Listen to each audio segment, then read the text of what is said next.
natin si Ren kumukuha ng talbos. Oh, yan ang ginagawa mo dyan. Guys, mangunguha kami ng talbos. At yan ang aming ulamin. Gigisa natin with sardinas and sotanghon. Ay, pwede ba yun? Parang, may nakita kasi ako doon parang, hindi pala sotanghon yun, parang miswa. Parang masarap ang miswa sa patola. Oo nga, edi yan na lang, sardinas na lang. Guys, meron pala ditong bayabas sa likod. Ayan, maraming talbos dito. Saan kaya makapagsapit ng para sa... Yung magtatanim ako para sa ampalaya? Diyan sa likod.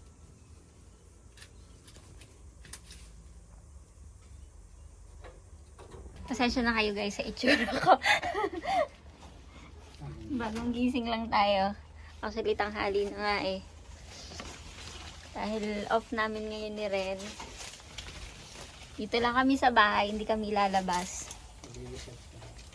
Nagre-research lang. At kasi pinaghahandaan na namin yung pag-a-apply namin ng 485 visa namin. Hala, umaambon na. Umaambon yung sinampay ko.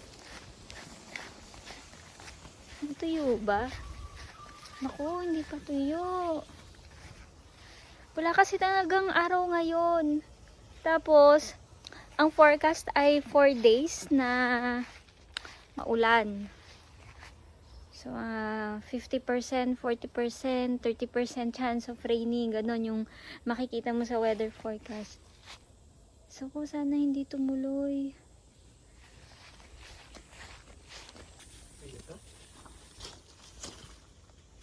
Okay na yan? Meron pa daw doon. Sige. Tingin tayo.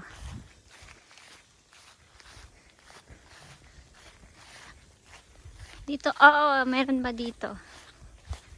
Malapit na yung lemon, no?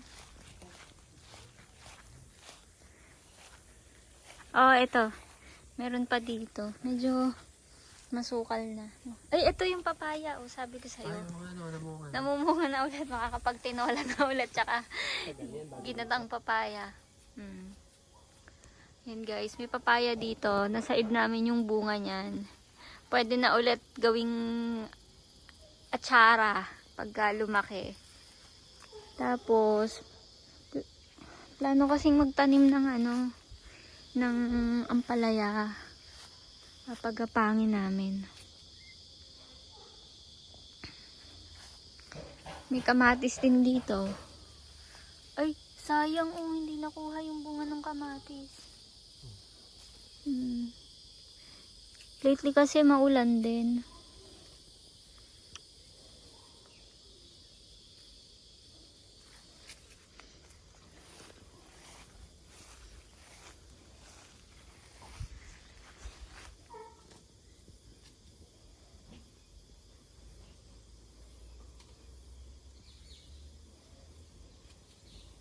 Okay na yan? Ayan, meron na kaming talbos. Magagayat na ako ng bawang at sibuyas at igigisa ko na yan. Nakabili ako ng sardinas ng isang araw. Meron pa pala, kala ko ubos na.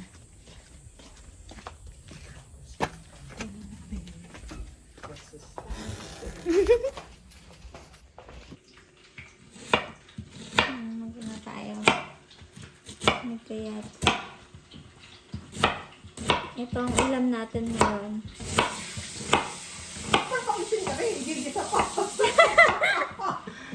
Pwede na po yan. Ayan. Talbos at sardinas. Okay na ba to? Okay na to, no? Ay na yan. Pinay na pinay ang ulam. Yun ang ulam natin.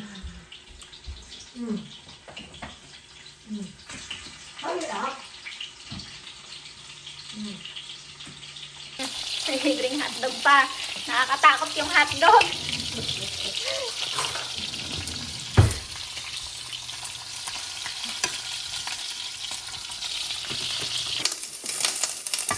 Hindi.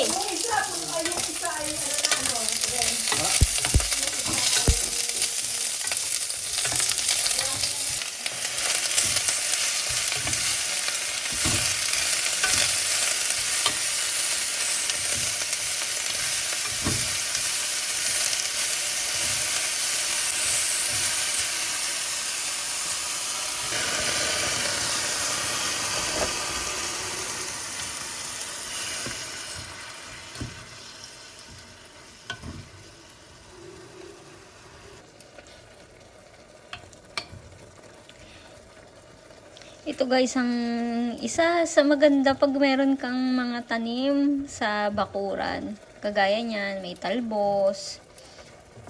Pwede mong gulayin. May papaya dun sa likod. Tapos magtatanim pa kami ng ibang gulay para mas makatipid kami sa ulam. Di na kami bibili. Ayan. Malawak naman yung likod. Kaya pwede naman magtanim doon. At ayan, may bigay si ate na sausage, chicken sausage, ulamin namin. Pinagprito pa niya kami. Kain na to, kain na kami mamaya ni Ren. Tikman natin kung okay na tong ginisang talbos na may sardinas. Nilagyan ko na to ng salt and pepper. Pwede na!